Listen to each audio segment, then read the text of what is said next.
আমি যদি ওই পিতামাতার ঘরে জন্ম না পেতাম তবে তোমার সমকৃষ্ণ প্রেমিকের দর্শন কখনো পেতাম না। আমি কোনদিন তোমার চরণ আমার নিজের বুকে ধরতে পারতাম না। আর কিছু চাই না প্রভু, আমায় তুমি আর দিও না, আমার আর কিছু দিও না। আমি তো আর এই জন্মে ফিরে আসবো না। এই জন্মটা আমার সার্থক করে দিয়েছো তুমি। সবাই আমাকে দোষ দেয় রঘুনাথ, সবাই আমাকে দোষী বলে, কিন্তু আজ তোমার কথা শুনে নিজেকে বড় আনন্দিত মনে হচ্ছে। কেন জানো?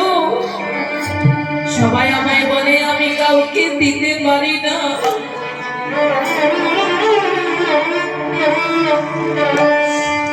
তোমায় আমি দিয়েছি বলে তুমি বড়ই আনন্দ পেয়েছো। ভক্ত যদি আমার প্রেমানলে নয়নে জলে কাঁদে,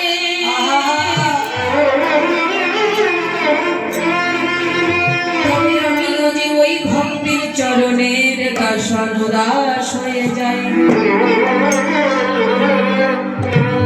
আমি কথা দিলাম যদি আমি যেতে না পারি,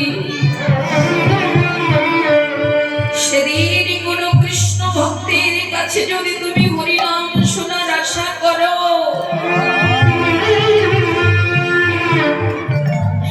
বলো প্রভু সেদিন কি ওই হরিনাম আমার শোনার